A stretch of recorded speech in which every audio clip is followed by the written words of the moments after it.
Assalamualaikum warahmatullahi wabarakatuh. Salam sejahtera, Om Swastiastu, Namo Buddhaya, dan salam kebajikan untuk kita semua. Selamat datang di video pembelajaran implementasi kurikulum Merdeka. Belajar kreatif, aktif, mandiri, dan setara. Pelajaran kita hari ini adalah informatika dengan tema tumpukan dan antrean, atau Stack and Queue setara dengan kelas 10 SMA. Kita mulai pembelajaran kita dengan sebuah pernyataan, yaitu tumpukan antrian di dalam stasiun kereta. Dengan pertanyaan pemantik, yaitu menumpuk dan mengantri. Memangnya penting? Pada pembelajaran kali ini kita akan membahas tentang dua struktur data yang sering digunakan dalam pemrograman, yaitu stack dan queue. Stack dan queue merupakan struktur data yang berguna untuk menyimpan data dengan aturan tertentu.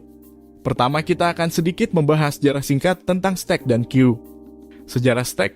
Konsep dasar stack pertama kali ditemukan oleh seorang ilmuwan matematika asal Denmark bernama Peter Naur pada tahun 1960-an. Konsep ini kemudian diadaptasi ke dalam pemrograman komputer pada tahun 1950-an dan digunakan sebagai salah satu teknik dalam penyelesaian masalah matematika dan logika. Pada awalnya, stack digunakan sebagai salah satu teknik pemrograman dalam bahasa assembly pada mesin-mesin komputer awal. Kemudian, stack digunakan sebagai struktur data dalam bahasa pemrograman modern seperti C++, Java, dan Python. Sejarah queue. Istilah queue berasal dari bahasa Prancis, yaitu queue yang berarti antrian. Konsep dasar queue pertama kali digunakan pada tahun 1940-an oleh seorang ilmuwan komputer asal Amerika Serikat bernama John von Neumann. Pada awalnya, queue digunakan sebagai salah satu teknik dalam algoritma pencarian dan pengurutan data. Namun seiring dengan berkembangnya teknologi, queue digunakan dalam berbagai aplikasi seperti sistem antrian, pengolahan teks, dan lain-lain.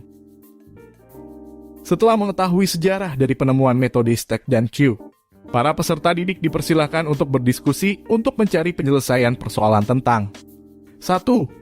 Proses antrian pelanggan di sebuah restoran cepat saji. 2. Proses manajemen gudang barang. 3. Proses penanganan pesan atau notifikasi pada aplikasi WhatsApp dengan menggunakan metode stack dan queue.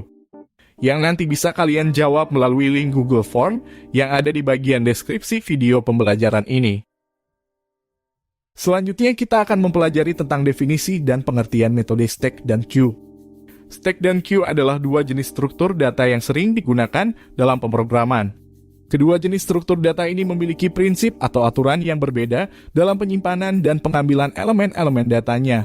Kita akan mulai dari definisi dan pengertian stack atau tumpukan terlebih dahulu. Stack adalah struktur data yang mengikuti prinsip LIFO, yaitu last in first out. Artinya elemen yang terakhir dimasukkan ke dalam stack akan menjadi elemen pertama yang dikeluarkan dari stack. Contohnya, seperti tumpukan piring yang kita cuci. Piring yang terakhir kita masukkan ke dalam tumpukan akan menjadi piring yang paling atas dan pertama kali kita ambil dari tumpukan. Dalam stack terdapat dua operasi dasar, yaitu push dan pop. Operasi push digunakan untuk menambahkan elemen baru ke dalam stack atau tumpukan, sedangkan operasi pop digunakan untuk mengeluarkan atau menghapus elemen teratas dari stack atau tumpukan. Selanjutnya adalah definisi dan pengertian dari queue. Queue adalah struktur data yang mengikuti prinsip FIFO, yaitu first in first out. Artinya, elemen yang pertama kali dimasukkan ke dalam antrian akan menjadi elemen pertama yang dikeluarkan dari antrian. Contohnya, seperti antrian pada sebuah bioskop. Orang yang pertama kali datang akan menjadi orang pertama yang masuk ke dalam bioskop. Dalam queue, terdapat dua operasi dasar, yaitu NQ dan DQ. Operasi NQ digunakan untuk menambahkan elemen baru ke dalam queue atau antrian. Sedangkan operasi DQ digunakan untuk mengeluarkan atau menghapus elemen pertama dari queue atau antrian. Kedua jenis struktur data ini sering digunakan dalam berbagai macam aplikasi dan program. Seperti pengolahan data, sistem antrian, pembuatan aplikasi, pengolahan teks, dan lain-lain. Dalam pemrograman, pemilihan jenis struktur data yang tepat akan sangat mempengaruhi performa dan efisiensi dari program yang dibuat. Selanjutnya kita akan mencari tahu tentang bagaimana implementasi stack dan queue dalam kegiatan sehari-hari. Yang harus kita ketahui, stack dan queue bukan hanya penting dalam dunia pemrograman, tetapi juga dalam kegiatan sehari-hari. Dalam kegiatan sehari-hari, stack dan queue dapat ditemukan dalam berbagai bentuk dan kegunaan. Dan berikut ini adalah beberapa contoh penggunaan stack dan queue dalam kegiatan sehari-hari. Pertama, antrian di supermarket. Pada saat berbelanja di supermarket, seringkali kita menemukan antrian untuk membayar barang di kasir. Antrian ini biasanya menggunakan aturan FIFO atau first in first out, di mana orang yang pertama kali mengantri akan menjadi orang yang pertama kali dilayani. Penggunaan queue dalam antrian di supermarket ini memastikan bahwa setiap pelanggan yang datang akan dilayani secara adil dan sesuai dengan urutan kedatangannya. Kedua, buku tumpukan pada rak. Pada rak buku di perpustakaan atau toko buku, buku-buku disusun dalam bentuk tumpukan di mana buku yang terakhir ditumpuk di atas menjadi buku yang paling atas dan pertama kali diambil. Penggunaan stek pada tumpukan buku pada rak ini memudahkan kita dalam mencari dan mengambil buku yang diinginkan. Ketiga, undo dan redo pada program pengolah kata. Pada program pengolah kata, seringkali kita ingin membatalkan atau mengembalikan perubahan yang telah kita buat pada dokumen. Penggunaan stek pada fitur undo dan redo pada program pengolah kata ini memungkinkan kita untuk melacak perubahan yang telah dilakukan pada dokumen dan membatalkannya atau mengembalikannya dengan mudah.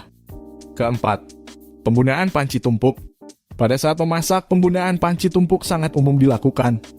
Pada penggunaan panci tumpuk ini, aturan yang digunakan adalah LIFO atau last in first out, di mana bahan masakan yang dimasukkan terakhir akan dimasak terlebih dahulu. Kelima, penggunaan kantong plastik. Pada saat kita membeli barang-barang di toko, seringkali kita mendapatkan kantong plastik untuk membungkus barang-barang yang kita beli. Penggunaan kantong plastik dapat diibaratkan sebagai stek, di mana kantong plastik yang terakhir kita ambil dari tumpukan akan menjadi kantong plastik yang paling atas dan pertama kali digunakan pada saat berbelanja berikutnya.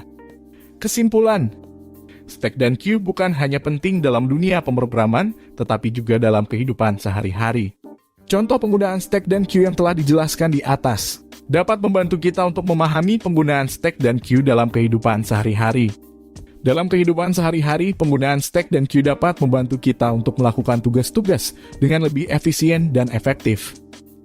Setelah kalian mengetahui tentang sejarah, definisi, dan pengertian, serta implementasi metode stek dan queue dalam kegiatan sehari-hari, para peserta didik dipersilakan untuk melakukan kolaborasi dengan cara berkelompok yang berisikan minimal 3 anggota dalam kelompoknya. Kelompok pertama, silakan kembali menelaah tentang definisi stek dan queue untuk kegiatan sehari-hari yang biasa kalian lakukan. Kelompok kedua, silakan kembali menelaah tentang implementasi stek dan queue dalam kegiatan sehari-hari yang biasa kalian lakukan. Kelompok ketiga, silakan kalian membuat sebuah pernyataan tentang mengapa antrian di supermarket atau bank menggunakan konsep queue. Untuk jawaban bisa kalian submit pada link Google Form yang ada di deskripsi video pembelajaran kali ini. Demikianlah pembelajaran kita tentang metode stek dan queue kali ini. Sampai bertemu lagi dalam video pembelajaran implementasi kurikulum merdeka lainnya. Sampai jumpa.